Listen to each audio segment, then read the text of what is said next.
आपकी न्यूज में आपका स्वागत है। आपके साथ मैं नंदिता कुडेशा हूँ। देश को आजाद हुए करीब 70 साल बीत चुके हैं, लेकिन हमारे देश के कुछ हिस्सों में महिलाएं आज भी घूंघट या पर्दे से आजादी नहीं पा सकी हैं। रिवाज और परंपरा के नाम पर महिलाएं आज भी घूंघट में कैद हैं। लेकिन हरियाणा के एक गांव की महिलाओं ने घूंघट के खिलाफ जंग छेड़ दी है। आपको मिलवाते हैं उस महिला सरपंच से जो अपने गाँव की महिलाओं को घूंघट की बेड़ी से आजादी दिलाने की मुहिम लड़ रही है।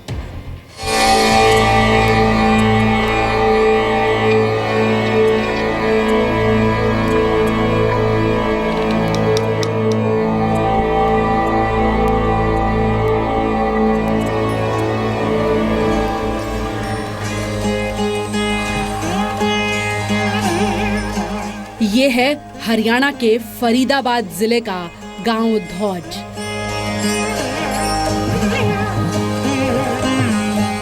करीब 20,000 की आबादी वाला अरावली की पहाड़ियों के बीच बसा ये गांव शहर से कुछ ज्यादा दूर नहीं है, लेकिन आज भी यहाँ पर्दे में जकड़ी जिंदगियां घूंघट से आजादी की लड़ाई लड़ रही हैं।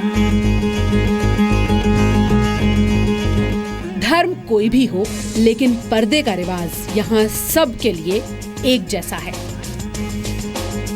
पर्दे के पीछे अपनी पहचान खो चुकी ये महिलाएं घूंघट को ही अपनी शख्सियत का हिस्सा मान चुकी हैं। हाँ, घूंघट तो करना अच्छा ही लगा। सब अदब रहे, हमसे बड़े बड़े हमारे जेठ ससुर सब है, अदब तो अदब ही है। जब भी ना जब भी शर्म आवे बड़े बड़े इनसु तो घूंघट से तो मुंह ढक जावे। हाँ, शर्म और इज्जत आंखों की होती है, घूंघट की नहीं। एक इसी कोशिश के साथ महिलाओं को घूंघट मुक्त करा रही है हरियाणा के एक गांव की महिला सरपंच। घूंघट की आड़ से बाहर निकलने को बेताब इन महिलाओं को पर्दे की कैद से आजादी का रास्ता दिखाया है गांव धौज की ही बहू और सरपंच नजमा खान ने। नजमा के साथ ही कुछ खुले विचारों वाली महिलाओं ने इसके खिलाफ आवाज उठानी शुरू कर दी है। मुझे तकरीबन 1 साल हो गया सरपंच बने, और सरपंच बनने के बाद ही मैंने ये ठान लिया था कि मुझे अपनी गांव की महिलाओं और लड़कियों के लिए कुछ करना है। मेरी फर्स्ट मीटिंग थी ग्राम सभा की। वहाँ पे तकरीबन 200-300 पब्लिक थे, लोग थे। तो वहाँ पे मुझे घूंघट नहीं करना था। मैंने अपने ससुर से पूछा कि पापा मैं घूंघट करूँ। पापा ने कहा नहीं बेटा, घूंघट करेगी तो कैसे होगा। मैंने कहा ठीक है। वो मेरा फर्स्ट टाइम था जब मैंने बाहर घूंघट नहीं किया था। तो उसी दिन मैंने ठान लिया था कि मुझे इस पर काम करना है, और अपनी गांव की महिलाओं को इसके लिए भी ठीक है, अगर तुम्हें प्रॉपर घूंघट करवाना है तो प्रॉपर घर से मत निकलने दो, घर में रखो। धौज गांव की सरपंच नजमा खान दूसरी महिलाओं की मदद से घूंघट हटाओ मुहिम चला रही हैं। आज नजमा की तरह ही और भी कई महिलाएं हैं जो न सिर्फ बिना घूंघट कहीं भी आती जाती हैं, बल्कि जरूरत पड़ने पर घूंघट का समर्थन करने वालों के नजरिए को बदलने का काम भी कर रही हैं। पर्दा करने का मतलब यहाँ ये समझते हैं कि ये प्रथा पीछे चली आ रही है और अभी ये चल रही है प्रथा, पर हम चाहते हैं कि ख़त्म हो जाए, क्योंकि इससे परेशानी होती है। ये लोग सोचते हैं कि अगर हम पर्दा करेंगे तो बड़े बूढ़े की इज्जत होती है।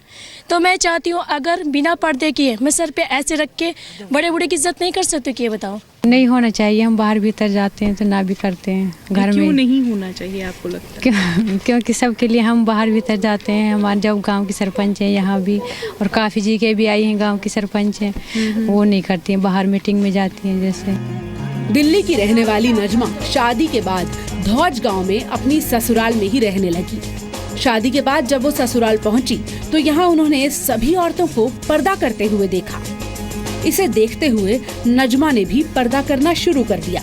इस दौरान उनको कई तरह की परेशानियां होती थी, जिसकी वजह से नजमा ने साल 2008 में अपने चेहरे से पर्दा हटाने का फैसला कर लिया। इसमें उनका सबसे ज्यादा साथ दिया उनके ससुर ने। सारी जितनी बहुएं हैं वो हमने घूंघट किसी को करने की इजाज़त ही नहीं दी, और ये प्रथा इसलिए ख़त्म होनी चाहिए कि बहुत पुराने रीति रिवाज है। पर्दे में आदमी क्या समझे, ये तो पर्दा है। अब जैसे ये चश्मा मेरी आंखों का पर्दा है तो मुझे बहुत इससे घुटन होती है चश्मा लगाने से, और बिना चश्मा जब मैं रहता हूँ बहुत फ्री रहता हूँ। तो घूंघट से घुटन है महिला का।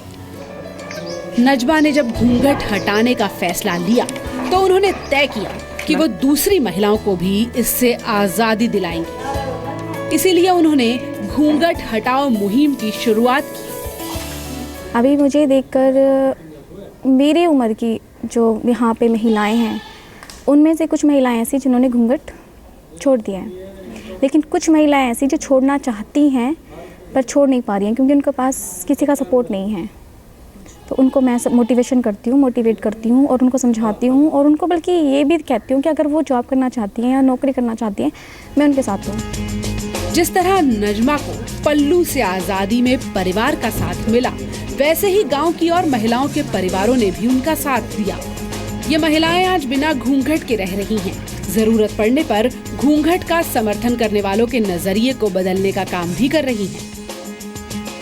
सरकारी कामकाज होते हैं तो मेरे को लगता नहीं है कि पॉसिबल है कि घूंघट से आप उस चीज़ को, अपने पद की जो ड्यूटी है उसको निभा पाओगे। पहले बहू करती आ रही थी तो देखते आ रहे थे कि भाई बहू कर रही है। अब आगे जो जनरेशन आई है कि भाई हमारे घर में होता रहा है तो वो भी अडॉप्ट कर रखा है उन्होंने। लेकिन कंसेप्ट इसका मेरे को कुछ समझ में नहीं आया कि घूंघट से कुछ फ़ायदा है। जो शर्म होती है वो तो ना इंसान की आँखों की होती है, चाहे लेडीज़ है चाहे आदमी है।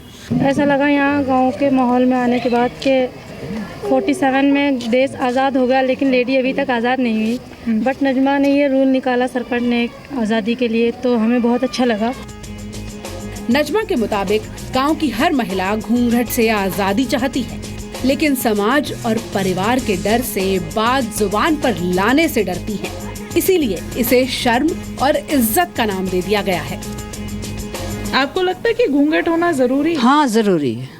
क्यों जरूरी है? जो ऊपर वाला ने बता रखो, हमारा ऊपर वाले ने। अच्छा। हाँ जी। तो ये चलता रहेगा? हाँ ये चलता रहेगा। नहीं होनी चाहिए, पर ये अपने जैसे हमारे बुढ़े हैं हम, तो अपने उनसे अदब करती है।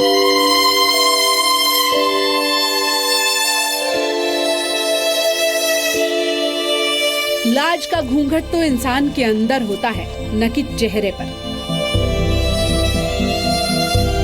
शर्म करना अच्छी बात है, लेकिन घूंघट को लाज से जोड़ने का कोई मतलब नहीं निकलता। इज्जत को जाहिर करने के लिए घूंघट का सहारा क्यों लेना है? हम कभी ये नहीं कहेंगे कि औरत को घूंघट नहीं करना चाहिए, लेकिन ये फैसला सिर्फ उस महिला का होना चाहिए कि उसे पर्दा करना है या नहीं। अगर औरत बिना घूंघट के खुद को आजाद महसूस करती है तो उस पर घूंघट करने का दबाव तो नहीं होना चाहिए। यशस्विका मल्होत्रा, जी मीडिया, गांव धौज, फरीदाबाद।